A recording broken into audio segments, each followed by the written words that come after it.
everybody, this is Laser and welcome back to Forza Horizon 5. And today I'm going to be teaching you guys on how to tune pretty much any car you guys can find in the game into either a rear-wheel drive or all-wheel drive drift car. So let's get on into it. Alright, so first things first. We're going to say we're beginners today. We got maybe $100,000 to be able to purchase the car, be able to build the car, and be able to tune the car. So immediately we're gonna run right into the auto show. So roughly, when you're a beginner for drifting, you're probably going to want to look more for like your BMWs, possibly the Ford Mustang. Those are really good cars as well. So I've learned that the M3 is a very easy, very nice, gentle start to everything. So isn't the... Hang on one second. So M3, M5 is a good one as well. Same thing with the 1991 M3. So pretty much any Beamer that you can afford within that $100,000 marker will be able to drift pretty easily. For today, what I would like to build is a Ford. So for $100,000, let's see, the Mustang GT is $40,000. So let's go ahead and pick up the Mustang GT. We're gonna purchase this thing. What should we do for a wrap? Let's do the black ice wrap because that's pretty cool. Heck yeah. Save it. Alright, this takes forever, so I'll meet you guys. Alright. That took forever, man. That saving content, I swear, it takes for longer and longer every single time we have to do it. So here's our stock 5.0 Mustang GT. Not too bad, not too bad. Let's see. So we're gonna go right into the garage. So we've already spent roughly $40,000, or not even roughly. That should be the exact amount we've spent. So now we need to prioritize the best performance upgrades to get this thing sliding and sliding very nicely. So let's see, how much horsepower are we pushing? We got 460 horsepower and 420 foot-pounds of torque.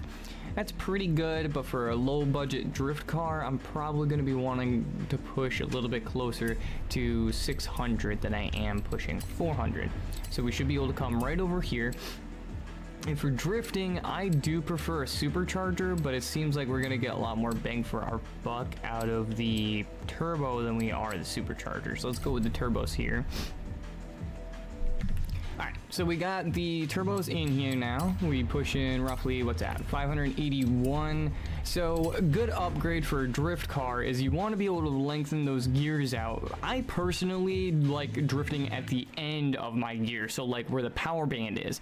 I know there's other people that like drifting kind of closer to like the 4,000 RPM range, so halfway through instead of drifting kind of towards the end. So if you guys look at the performance graph right here real quick, where the purple and the orange, actually no, I don't even know what you'd call that, like a orangish yellow. Pretty much where horsepower and torque meet up is kind of where you want your car to stay when you're using the most power possible, because that's your peak. Oh, it doesn't actually say. Never mind.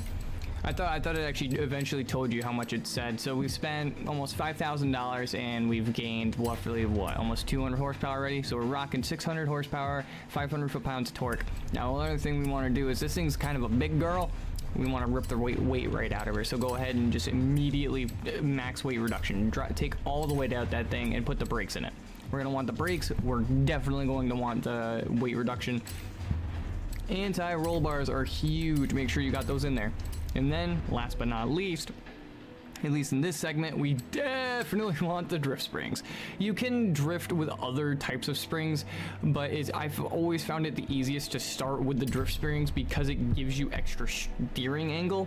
And then if you want to do anything else, you can go ahead and adjust the springs according. So using the drift springs, you can in theory go put the off-road springs on your car, copy all the way the springs are tuned, add the drift springs, and then now you have an off-road spring setup that has an extra turning radius to it. So you're able to get those tighter angles and maybe throw the truck in a bigger, like at a bigger angle and be able to not spin out. which yes, we've played with that.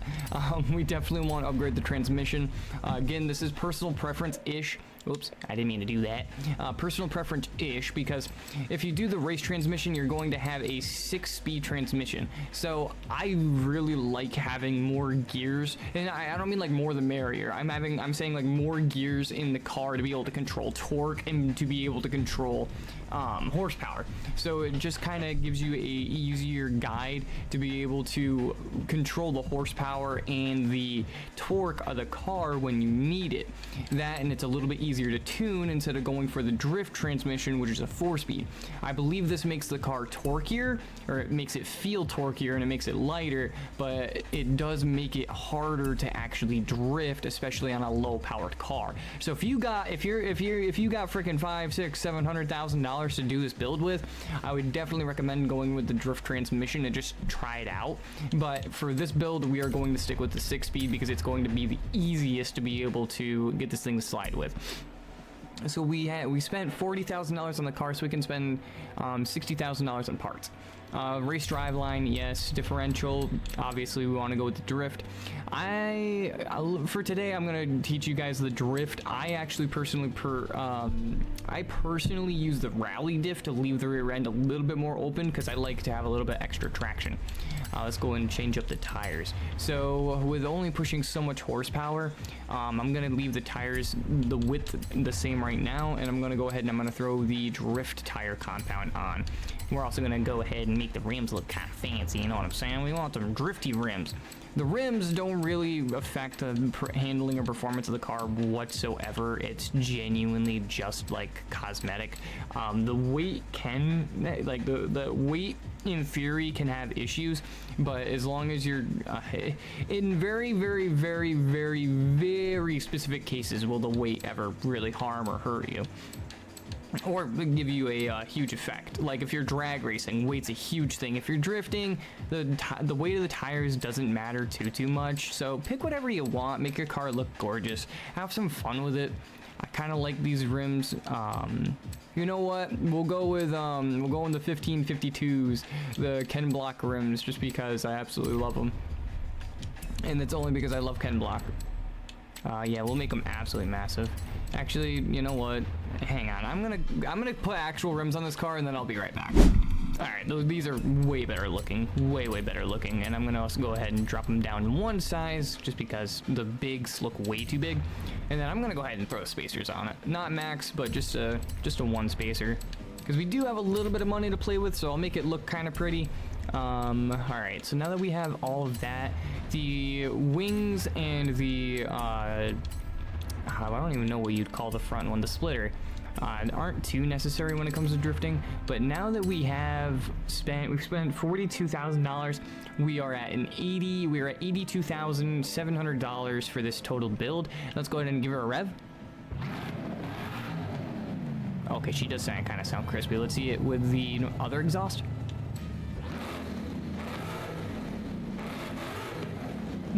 What about the race?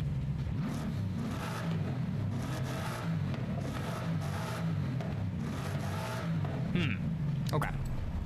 So actually what I'm gonna do is we're gonna go ahead and give it a test. So this is a huge thing with drifting. You always want to go back and forth. When you're building a car like this, you're definitely going to want to be going in and out of the auction house. Or not the auction house, oh my goodness, the auto show. You're going to be wanting to change things constantly. Up until you get to a point where you feel very comfortable drifting the car, not too much. We don't want to go overboard. 1 second, gotta take a sip of coffee. Oh, I took a fat swig instead, because why not? Alright, now let's see if she does it. Let's do a fat burnout.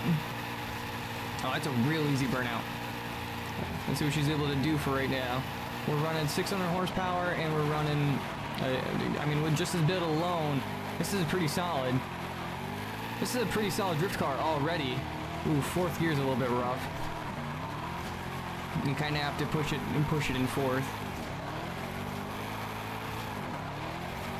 Oh, easy 360 though.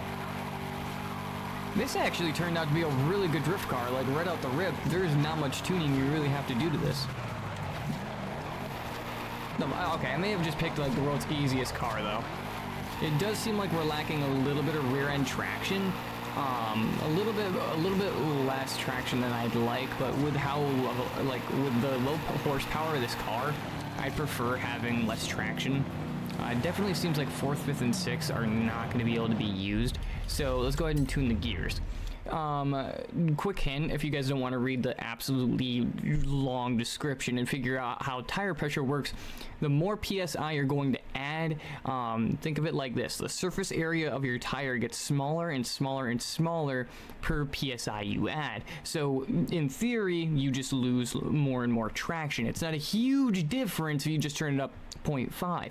It's a very tiny difference that you'll probably won't even notice. But if you go from 33 all the way to 55, you're gonna notice a difference. So if you want more traction, you want to lower the PSI. You want less traction, so if you're having a hard time spinning your rear tires to get the drift to go through, turn up your PSI. If you're having a harder time because you keep spinning out, lower the PSI. And there's other things to change as well. You don't have to just change your tire pressure, but that's one of the like 7 different options we have.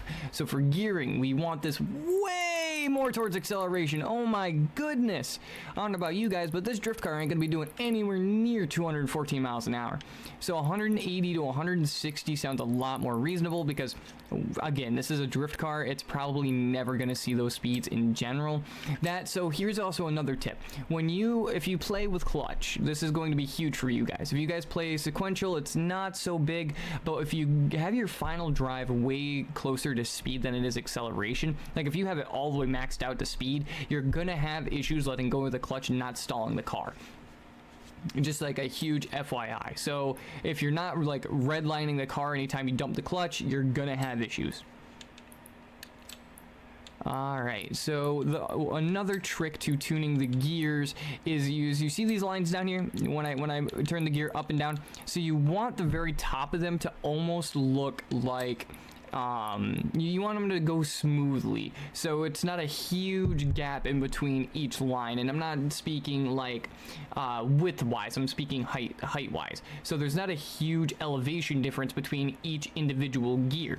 Now your last gears, you're gonna want a little bit of a bigger dip just so you can actually use the speed, or what you can do is you can tuck it right up into here so it is a big gap, and then you just have a really torquey last gear. But you're able to determine when the gear starts versus when it ends for each individual gear. So if you want a bigger gap between 3rd and 4th, so say you want 1st, 2nd, 3rd to be super torquey, super like acceleration heavy, and then you want 4th, 5th, and 6th to be super long and just super focused on top speed, then what you can do is shorten up these gears to make them all squished and nice and crunched together, and then space out 4th, 5th, and 6th, so that way you're able to get the most speed and acceleration out of your transmission. Now I'm not saying you should do that tuning wise, because it's not going to end well. You're not really going to end up that much faster than the guy next to you. You may have a launch, like I'll give you that, you may have the launch, but I guarantee you by the guy that's next to you, whether you're drag racing or even drifting, gets to either 4th or 5th gear, they're going to end up being gone because your car just can't push enough horsepower to support 4th, 5th, and 6th at the speed you're going. And there's a power band, people, pay attention to that dyno. Remember that dyno? Remember the dyno graph in the auto show. Wherever that power is where you kind of want to keep these gears at. Just remember that, so you're able to maximize how much power you get per gear. So this looks like a pretty decent gear setup here. I'm gonna leave 6th just a little bit on the short side, little like a little sprinkle. And now 4th gear, we should be able to, yeah, look at that. 4th gear is all of a sudden driftable. What about 5th? Oh, nice easy shift right in the 5th. Now what about 6th? Now 6th is a little bit tall, but 6th is our top speed gear. This is our fastest gear we have, and we are spinning it, and it almost feels like no problem. I mean, I'm flat on the floorboard right now, and we are just sailing right through. Now this car handles really well for what it is as well, because we got a very budget build going on here. So you want to start learning how to drifting? I highly recommend checking out the Ford Mustang GT. And if you guys would like, I can either leave the share code in the description. You can check that out. Actually, I'll just have it pop up in the bottom of the screen now. But doink. And then or you guys can follow along, and then you guys can also make your own little tweaks to this car itself. If you download it from me, you aren't going to be able to change anything.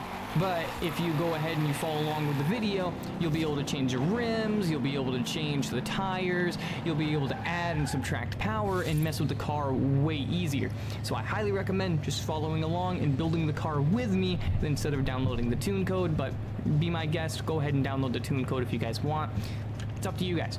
But let's go ahead and let's overhaul this thing a little bit so you guys go from being the beginner drifter to, man, that guy's got some skill. So let's go ahead and head right back to the auto show.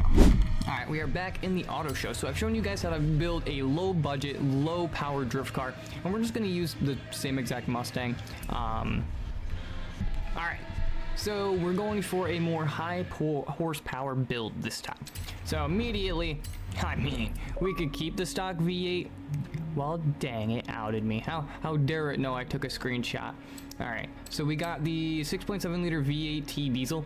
Don't use this engine. Just don't. There's not enough RPMs. There's not enough power there. Just don't ever use this engine for anything other than like a pure style build, because the engine does sound cool. Because listen to it. It does sound kind of good, but I would never use it. The V10, it's pretty good, but the V12 sounds pretty badass. But we're gonna stick with the traditional Mustang here. I mean, we're just gonna use V8. Screw the whatever. I can't talk today, man. Alright, so we're gonna go ahead and throw the 315s on the rear, gonna go ahead and throw the 275s on the front. Still drift tires. We're just gonna have a lot more grip now, and then we're just gonna go ahead and max the engine out. Every single upgrade. Give me everything you can get. Absolutely everything. Except the anti-lag turbos, because those things are just annoying. But if you want the fastest car physically possible, anti-lag is unfortunately the best way to go for that. Now that we do have the power for it, I will show you guys what the 4-speed transmission is like, and I will also... Oh, looks like I did put the rally diff inside of it. Oopsies! Alright, so I will, if anybody doesn't really know about what a diff does and is, so I'll go ahead and I'll explain it quick while this saves, so that way, you know, and it's just not a waste of content. So a differential allows the 2 rear tires, or if you're an all-wheel drive car, all 4 tires to spin at different speeds while you're applying the throttle. So when I hit the gas, if my differential's open and one tire has a lot less traction than the other, this tire, say like my right rear tire right here, is going to spin like a madman, to whereas my left tire wouldn't if it had a lot of traction. So it's going to push the tire that has the least amount of traction first instead of pushing them both together. So a closed diff or a locked diff is going to push both tires at the same time no matter what. So it just is going to evenly distribute the power. So think of it that way. Think of the 800 horsepower or 900 horsepower that we're pushing through the rear end of this car right now. With the differential on the rear end is determining, what it's determining is the difference in speed. And I can even, hang on a minute, that was an accident. I can even show you with the telemetry of this game one feature that I absolutely love. Let me go ahead and find it quick. Boom, right here. So we can go ahead and, where's the reverse? Reverse is here, so first gear, second gear. So we can go ahead and just start drifting the car. So you can kind of see, if you look back and forth between the miles per hour, they're a little bit different. It may be hard to sense, because then... Sorry, that was a family interruption. We were talking about differential, so if you slow the video down, you may be able to see the difference real quick. But, anywho, let's get into the tuning instead of just explaining. So let's get into the gearing. So this has got a 4-speed in it with 200 mile an hour. So let's see if we struggle at all. So I've already noticed that the first and second gear, no problem. Third gear, no problem. Fourth gear, even more no problem. So seems like the 4-speed is going to be actually pretty nice for this thing. God dang, this thing's eating it up. All right. And then to practice with your drift car, I would not recommend driving down the drag strip. I'd actually recommend coming over here into the little track next to the Horizon Festival and testing it out on the course I'm about to show you. Because if it can handle this, it can probably handle most of the roads that are around. if you're looking for something that's going to take like wide swinging drifts, you probably aren't even going to be able to use this car for that in general, just because of how much horsepower you need to be able to spin your tires at 180 to 190 miles an hour. It is atrocious. But let's see here. It's doing decent. The only thing that I'm a little bit worried about is how much traction the rear end it has. I haven't drifted with actual drift tires in forever. Oh, like I said, I was worried about how little traction the rear end had, so it came around on us. Now, is that a skill issue or is it a car issue? That's always the hardest thing to think about. But if your rear end's sliding around on you, let's go ahead and check our alignment. So let's check. So it looks like we do have some camber in the rear end. The more camber you add, the easier it's going to be to throw the booty around, and the more traction it would have in a turn. But you know, the rear end doesn't turn, unfortunately. So if you're gonna add more camber to this, soften this. Does that make sense? Because anytime you hit a bump, it's gonna flatten your tires. Or no, hang on, no, it's gonna make every time you hit the gas, it's gonna make the camber go out. So if you increase camber, stiffen the rear springs, not soften it. Goodness gracious. Dude, I usually, just a fair warning, I usually do all of this at the speed of light, never slowing down to like actually think about really what I'm doing. I kind of just throw tunes on things and see if it works, and most of the time it goes pretty well. If we want a easier and more controllable slide, you do want a higher differential tuning. I've also played the game for hundreds of hours, so I've got a pretty good feel for how the drift cars are going to handle. You want a tighter lock on the rear end diff so both tires are kind of spinning at the same, so it's more predictable. So if you're on a hill, one tire's not going to go, yeah, no, I'm just not going to spin today. So in theory, we want this thing at 100% though. This is going to be one of my first drift cars that I have 100% diff lock in a very long time, because I'm going to actually try to make a real drift car here. The brake balance I'm doing right now is actually more for like tandeming. So you want to be able to slow the front end of the car down and be able to dive into a drift versus being able to just slow the entire car down. Or that's how I like it anyways. I like having the front end dive into the ground and kind of push the rear end out versus just the entire car slowing down, because that doesn't really help me too much when I'm drifting. That's what my e-brake's for. Having the nose dive is a lot easier, in my head anyways. Do it however you guys are going to enjoy. This is all of this tuning information is very personal preference. If you enjoy the way the cars handle the same way I do, then 110% you can copy this percent for point, and it'll feel amazing to you.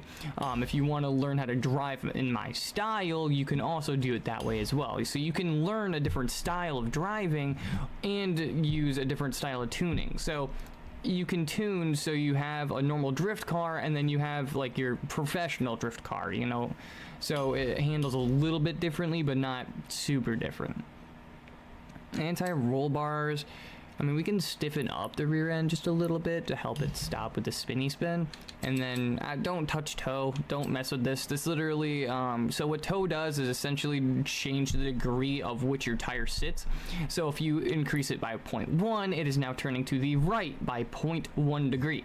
So that means that no matter what, even if I'm at 0, my two front tires are going to be pointing slightly right no matter what I do, unless I counteract it manually. So just leave your toe at 0 and call it good, unless you want to make a funky car, and then you put your front toe all the way in, and then you put your rear toe all the way out, and the car kind of just drives down the road sideways. It's kind of cool. But let's go ahead and drop the PSI in the rear end, because I did have a little bit of a concern about the traction. We're gonna go ahead and lower the PSI by 0.5 on the front, just to make sure that if I go to throw a big old angle at it, it'll catch it. So we're gonna go ahead and just half throttle, full throttle. Ooh, I like that. I like the fact that it can drift under its own power. I usually like using an e-brake for that, but oh my goodness. Physics? Anybody else just see that? Anybody else just see that? Okay, I'm glad that everybody saw that. Alright, through the cones. Never mind, just take out the cones. E-brake, shift down to third, red line, let go. and we are solid now. It's also been the world's longest time since I've driven a rear-wheel drive drift car.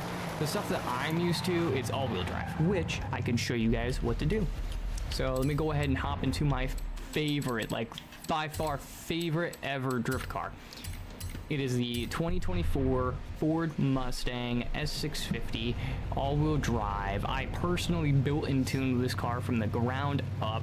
The only thing I didn't do is make the wrap. If you guys want, I'm sure it's like one of the most downloaded wraps, so it's probably right up in the front.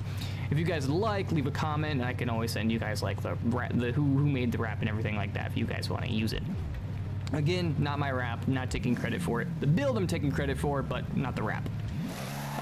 So when it comes to an all-wheel drive drift car, as you can tell, now all 4 tires are spinning, so how the heck are you going to drift when the front 2 are spinning? Well, the drifting style is entirely different now. So to where you are counter steering... hang on, is that a wall just non-existent?